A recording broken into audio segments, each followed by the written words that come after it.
chart done, this will make more sense, you know, to you later on. But it corresponds with your astrological chart because everybody was born with instructions.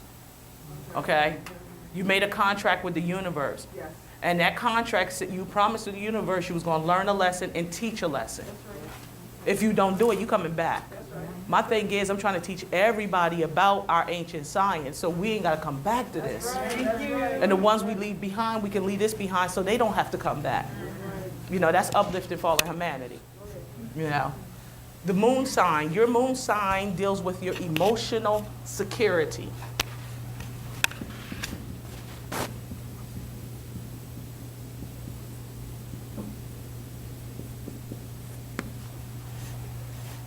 This is what you inherit from your mother while you're in the womb. Whatever your mother was going through for the 9 months she carried you, it is embedded in your DNA. Because, believe it or not, in every ancient mystery school, okay, the child was brought here to teach their parents something. So say if you're a Virgo, you was here to teach your parents how to be more perfectionists. How to complete things, okay? Aries was to teach their parents how to stand up, have a spine, don't let nobody push over on you. Taurus was about possession. You know, you ain't gotta be broke. You really don't. You got intelligence. Come on, Mom. Dang, you all that creativity, imagination, and you say you ain't got no money? You can create money with your mind. You know what I mean? Gemini teaches their parents to communicate because most likely when they created that child, they did not know how to communicate. That's what Gemini's here for. I feel sorry for them. That's why I am. I'm getting there. Yeah, we're scary. No, no, we're not. Leo basically teaches people how to shine. The world is a stage, and I'm playing every part. Okay? Virgo, I went over that. Libra is more so, you've been unfair to me. And I'm going to teach you that you're going to give me justice. You're going to respect me. See, Libra, that's one thing about Libras. They demand respect, even when they don't deserve it. You know? When we move on to Scorpio, Scorpio is about destruction and rebirth. They're what you call cleaning out, spring cleaning. Look, you ain't used it in 7 years, throw that mess away. What is wrong with you? This is too much clutter. Can't breathe. And if you don't get it out in time, you come home and your house is empty and everything on the curb. They don't hold on, you know, because my mom's a Scorpio.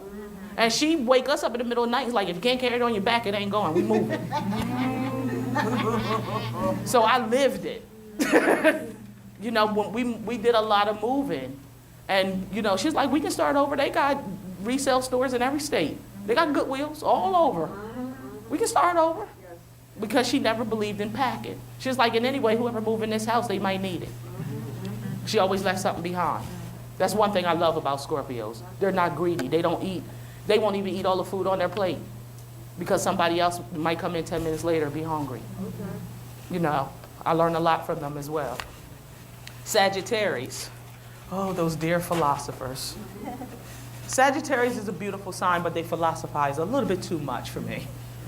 You know, I mean, they use reason and logic, you know what I mean? And they are the opposite of Gemini, you know. But however, when they're not conscious, Sagittarius can be deadly because the centaur with the bow. Yes, indeed. Their words cut and sting. Yes, indeed.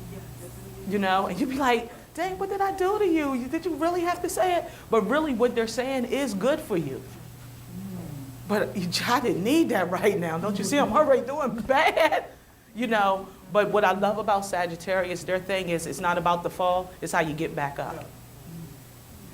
And that's what that teaches you, okay? Capricorn. Capricorn's whole thing, they're the solitary ones. They stick to themselves. They're your organizers. They don't want to be in the forefront, but they know how to do everything and they know every damn thing. Ain't that the truth? Ain't that witness over here? That's why if you want to be a good friend to a Capricorn, buy them a book. Okay, all right. You know, music and books is their thing. Yes.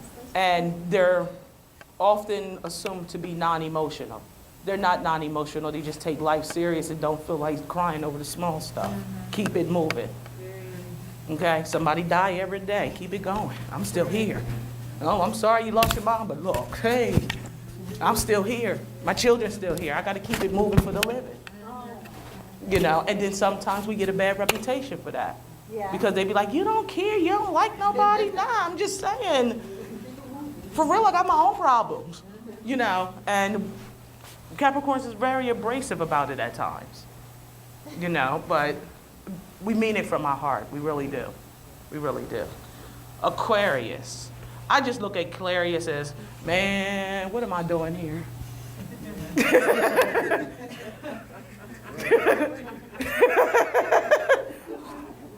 You know, they're like,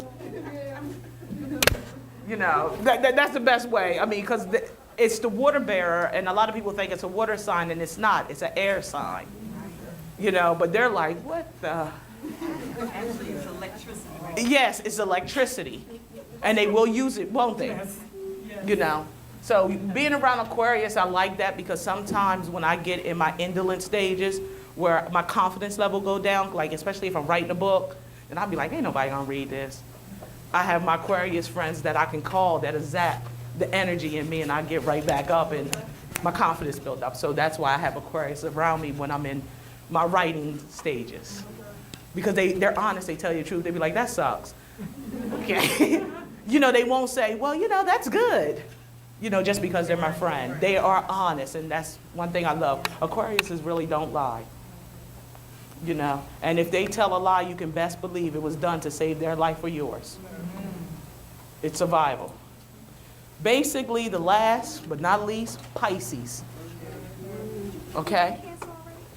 I didn't, yeah, I did Leo. Oh, I'm sorry. I know, but, because that rules the moon. Okay? Okay? Pisces. Basically, Pisces like, dang, when y'all gonna get it? I mean, dang, how many times are you gonna repeat this? When you gonna get it? See, 1 + 1 is 3. Man plus woman is y'all. When you gonna get it? Because we still saying 1 + 1 is 2. Pisces like, no, it ain't not the last time I checked. Because I'm a woman, that's my man, and we got a child. 1, 2, 3. When y'all gonna get it? Get back in tune with nature. That's the Trinity. See, that's what Pisces about. They get into their spiritual and they stay in their imagination a little bit too much. A little bit too much. Because sometimes their imagination and creativity hurts them and hinders them from accomplishing things on this carnal planet. Because they're so far up there. You have to bring them back down. They're like a balloon. You got to tie them down sometime. Because they get up there and they don't want to come down. They really got to learn how to balance the divine and below, above and below. You know, that's why Pisces have to be around other water signs, Cancers and Scorpio, as well as earth signs, because earth accepts water. Right. Okay, so Cancer, Scorpio, and Pisces has to be around a Taurus, Virgo, and Capricorn in order to stay balanced. If they don't have those elements in their life, they're unstable as water. You know, Cancer, ruled by the moon. Whew, those emotions. The moon rules everything. All things consistent of water. This is a water planet called Earth. Your body's mostly water. Water is the most powerful element, not on the planet, in all the galaxies. I mean, it's a solid, it's a liquid gas. You can boil it, you can freeze it. You can do so many different things with water and it still come back to its natural state. Okay?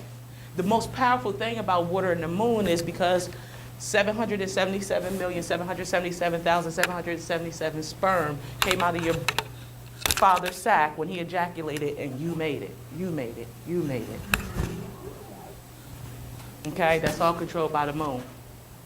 Okay, that's what a parable of Pleiades is really all about. That's what Job was talking about. And if you read Job and how he lost his children, each one is assigned to a planet. And in Revelations, the rebirth of those 7 planets or those 7 gates is called the 7 churches of Asia. In Revelations. And when you got it right, in Revelations, Jesus is standing there with 7 stars in his right hand, getting his swagger on, leaning. It's like, come on, babies. You in the gates of God's. Come on home. All right, yeah. That's what all of the twirling of the stars are, is in Revelation. Don't get spooked out. It just means your chakras align. You went from your lower self to your higher self. You had DNA explosion. Your pineal gland said pop. Okay? It's just getting in tune with who you are.